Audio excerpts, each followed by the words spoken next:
Fiat Pulse Abarth é um utilitário esportivo no sentido mais literal desse termo, porque é um carro bastante cômodo de usar aqui na cidade, mas também bem divertido. Mas antes de explicar por que ele merece ser chamado de esportivo, eu vou passar aqui o chapéu. Não esqueça de curtir o vídeo, seguir o canal do Auto Papos e já segue e cutuca o sininho para perder nenhum vídeo. Agora, segue aí que eu vou explicar o motivo dele ter esse escorpião aqui.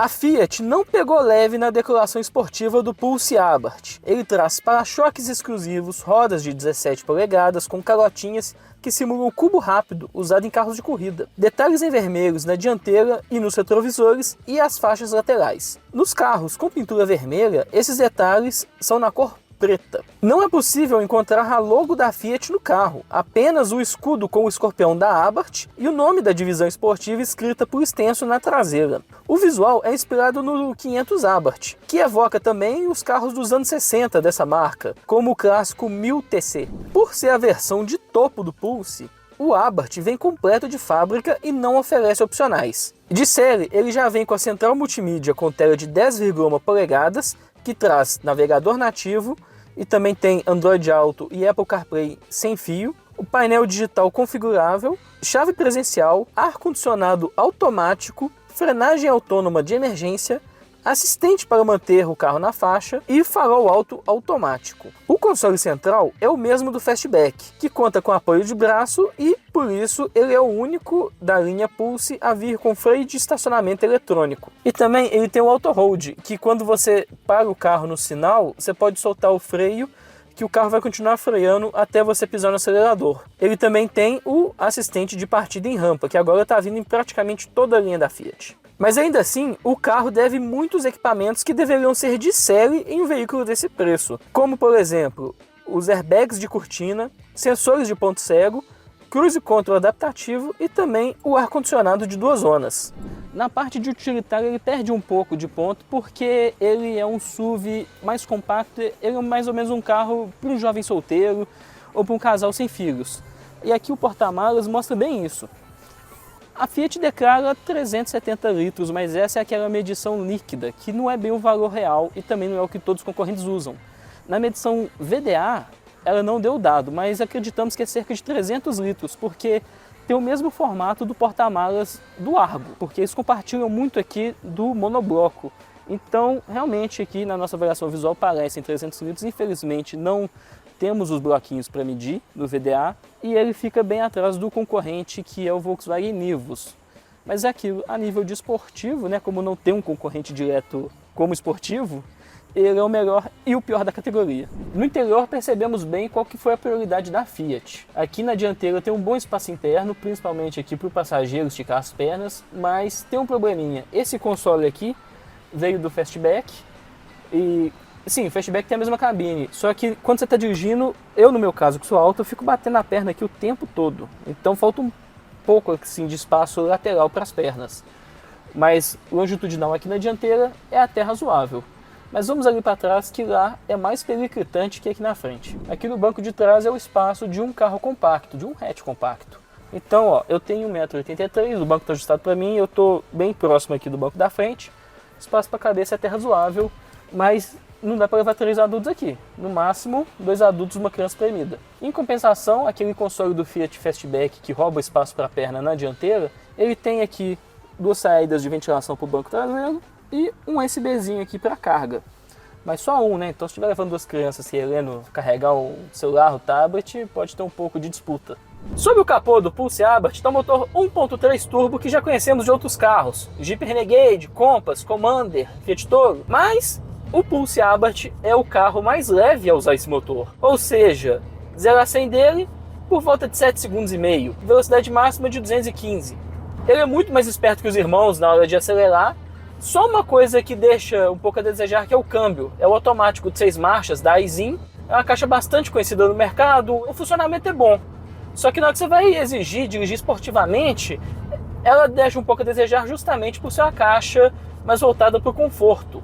O ideal em um carro esportivo com 2 pedais seria uma caixa de dupla embreagem, que é bem rápida e consegue conseguir um conforto na direção mais urbana, só que a Fiat não tem isso aqui no Brasil, então ela se virou com o que ela tem, que é essa caixa aqui. Mas vamos sair aqui desses números de motor, câmbio.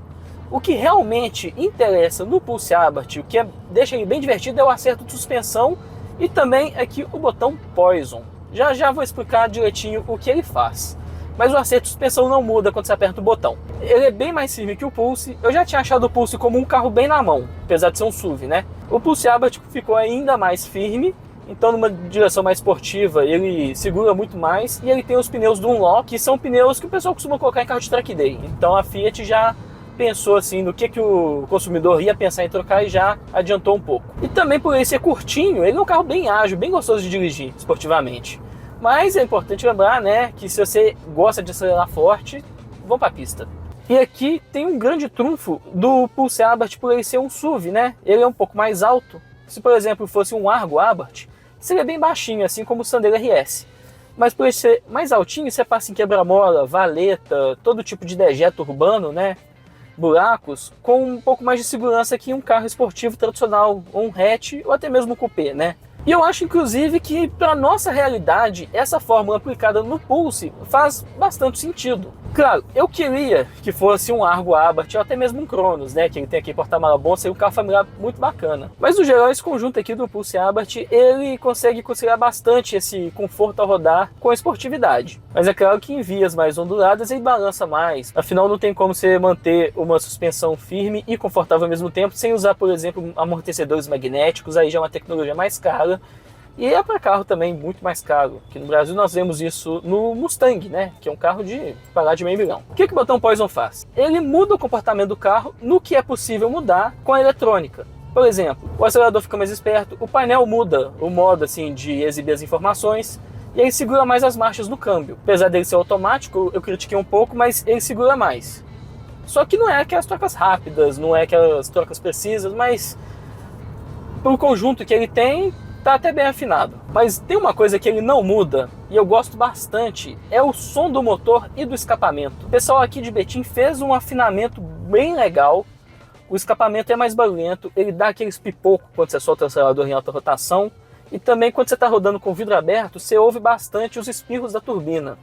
Nesses motores turbo modernos, eles são bem abafados porque o consumidor, em geral, não quer ficar ouvindo um carro barulhento. Mas quem vai atrás de um Pulse Abarth tá querendo uma coisa mais esportiva, uma experiência mais sensorial. E o pessoal da Fiat brilhou nisso aí, que o som do motor é bastante bacana, com esses espirros, tem o escapamento também. Eu curti pra caramba. É algo que eu não via faz tempo em um carro nacional. E ficamos aqui com o Pulse Abarth. É um carro que está sem concorrentes. O Peugeot 2008 THP tem um desempenho similar em aceleração, mas deve no comportamento. Não é um carro esportivo. E o mais próximo que temos aqui seria o Jetta GLI, que é um carro bastante mais caro. O Sandero RS saiu de linha, Peugeot 208 GT parece que não vai ter um sucessor, então se você quer um carro nacional, um carro também compacto, mais divertido, acaba que sua opção está sendo aqui o Pulse Abarth nessa faixa de R$150 mil. E aí, você achou que essa fórmula de SUV esportivo faz sentido para você? Abrir um pouco de mão da suspensão mais baixa, mas em compensação ter algo mais usável? Deixa aí seu comentário. Fale aí o que você achou do Pulse Abarth. Se você não acha ele esportivo, explique o motivo. E também não se esqueça de acessar o nosso portal, o autopapo.com.br, com tudo sobre carros esportivos, carros mais sensatos, carros confortáveis, também caminhões, ônibus, moto, um conteúdo bastante completo. Acesse o Autopapo que vai ter algo para você. E até o próximo vídeo.